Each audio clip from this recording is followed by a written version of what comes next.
Stream now on the Philippines' first educational podcast. This is OnePlus Network. Thank you for streaming OnePlus. Hello, everyone.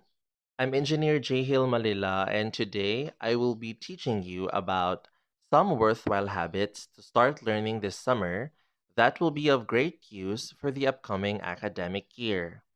Let's get started. The sudden shift of the mode of education from face to face learning to online or distance learning has been one of the most challenging things that happened because of the pandemic. Despite this, the dedication of the teachers, and most especially the cooperation and willingness of the students to continue their education in this new learning adventure, made the entire hustle worth it as we finally bid goodbye to a successful academic year. I would like to grab this opportunity to congratulate all the students and the teachers for a job well done. Summer is here indeed, and I believe we are totally enjoying all the free time that we can have while subconsciously counting the remaining days for another learning adventure that will open for us in the next month. I'm sorry for reminding you that your school routines will be back soonest. This is not to break all the summer fun, because I know all of you are making use of the time to do what you were not able to do while doing distance learning last year. But I think it is also necessary to make use of the remaining free time in your summer break to reflect and prepare for another set of challenges that will come in the next academic year. Aside from the fact that studying at home is not really a conducive environment for learning, what made the new mode of learning very difficult was its sedentary nature. For almost an entire day, or even after class hours, the only activity that we usually do is to just sit while catching up with our tasks. Even our hobbies or coping mechanisms may not require us to actively move around. What's more, most of us, if not all, were not able to establish good habits that will somehow counter or fight back the negative effects brought upon by home based learning to our overall health. It would be such a great move for us to learn from our shortcomings last school year and establish good habits that will make the second round of distance education a better one. Here are some of the habits that are totally worth practicing and worth incorporating in your daily routines in order for you to have a better learning experience in the upcoming academic year. The first habit that I recommend is to perform low intensity exercises daily in between your breaks. I place this in my number one list because I believe that incorporating exercise on a daily basis is one of the most important keys to sustain a good physical and mental health while engaging in this new mode of learning. Low intensity exercises include just walking or jogging in your backyard, doing yoga, Zumba, or aerobics, or any other low intensity exercises that activate your cardiovascular system to keep your blood pumping, as well as increase your oxygen levels in your body. Even 10 to 20 minutes of doing any of these exercises in between your schedules can be a great help to maintain the quality of your mental state, as well as to keep you physically active while hustling. It adds to the push that you need for that day. Although most people already have schedules for their exercises, probably 2 to 3 times every week, most of these schedules are only done after their 7 to 8 hours of working or studying straight. I am totally guilty of this because as a teacher, I didn't even mind the time when working and did not realize that I had been sitting all day to finish my work. I did my research and found out that an hour of workout after several hours of sedentary work is not that highly effective in terms of improving your overall health, as compared to doing small but consistent exercises that can be done after 60 to 90 minutes of straight sedentary work. So, how can we incorporate these small activities to our daily routine? So, let's say you have a morning class with two consecutive subjects that should be attended online. Probably after these classes, you can do a short session of your favorite TikTok dance steps, or maybe polish your favorite BTS or Twice dance moves. If you're not a dancer, 20 to 50 squats, or a little bit of stretching legs and arms or head rotations will do. In my case, I do yoga exercises for 20 to 30 minutes, usually to improve my flexibility and strength. The key here is consistency and not to make the entire activity intense. It should be just a short one and just enough to keep you energized for the next task that you need to accomplish.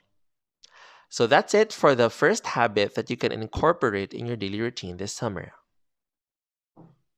The second habit that I recommend is to do at least 5 to 10 minutes of digital detox or physical distancing from your working area.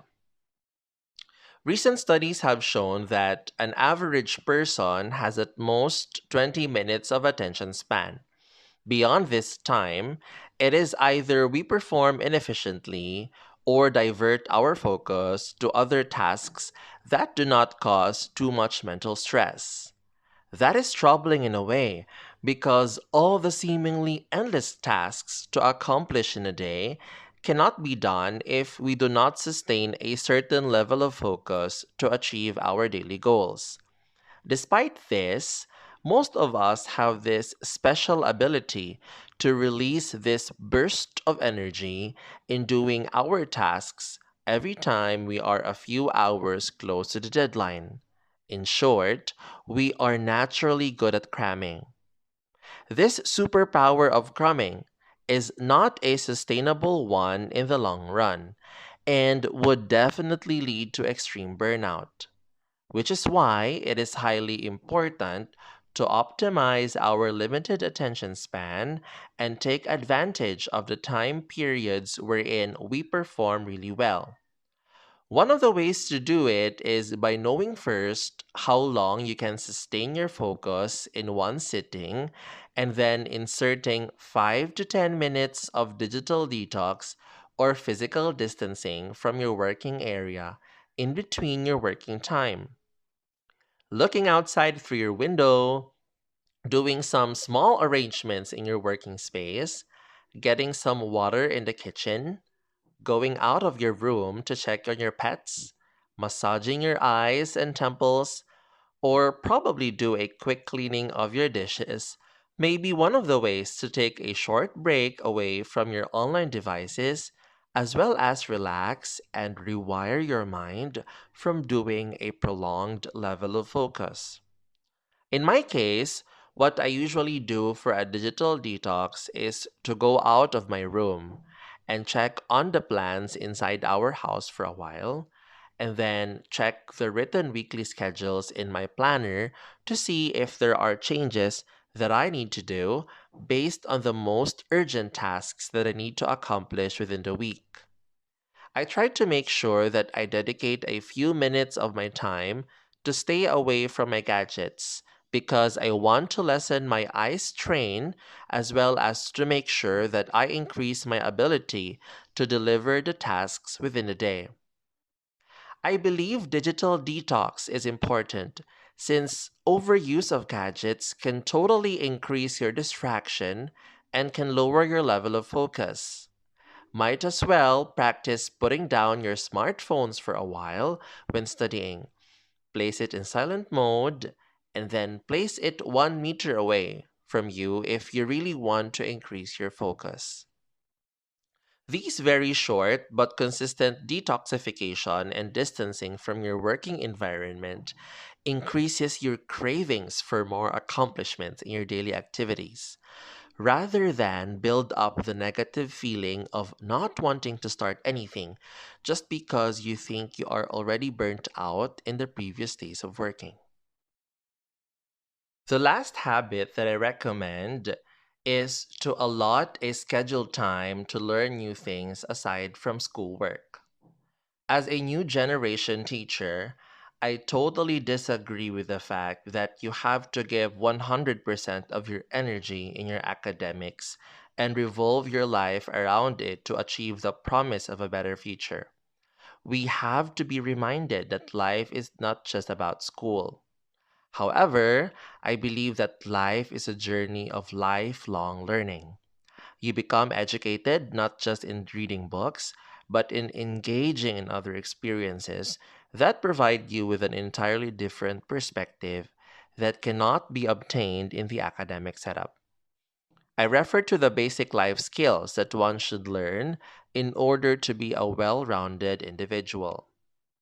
I can actually mention a lot of life skills that you may work on, but I will just mention those that I believe are the most doable in your current setup. Since you are at the comforts of your home, I strongly suggest that you learn how to cook different meals and include it in your weekly goals to learn to cook at least one dish. Cooking your own food is one of the most important life skills since it gives you a freedom to control the kind of food that you want to eat and not depend on fast food or meals cooked by somebody else. It is also fun since you get to learn different ingredients, especially those that are not common in the common Filipino cuisine. During the quarantine period last year, I got to learn how to cook pesto pork chop and tried using different forms of Italian pasta varieties. It really activated the creative side in me, while also being super full at the same time. Another item in my list is to educate yourself on the basics of financial literacy. The concepts of insurance and investing are, unfortunately, not currently included yet in the school curriculum, which I find sad because these topics are very relevant once you start earning your own money. The goal here is to be familiar with how insurance and investing works so that by the time you are employed and are capable of purchasing an insurance policy and investing, you are already equipped with the right mindset which you can bring with you for the rest of your life. Your ally here is a time, since you are still young and you have more time to learn how to grow your wealth. This is too early to talk about serious things like money, but all the preparations and the learning you undergo today are actually preparing you for the real thing. Better prepare early than not prepare at all. Other things like learning a new language or joining a virtual community that supports your other personal interests are also great ideas. The key component in this venture is an increased level of curiosity in the things that you do. Be curious, and your increased level of interest will surely take you to places other than learning from the usual school setup. So that's it, guys. My recommended 3 habits to practice this summer and incorporate in your routine soon, once you start another academic year. The key element in trying out these habits is consistency, regardless of the intensity. Just start small, but consistent steps, and I'm sure you will improve the overall quality of your distance learning. Thanks for listening, and I hope to have you soon in the next episode of OnePlus. Goodbye and stay safe.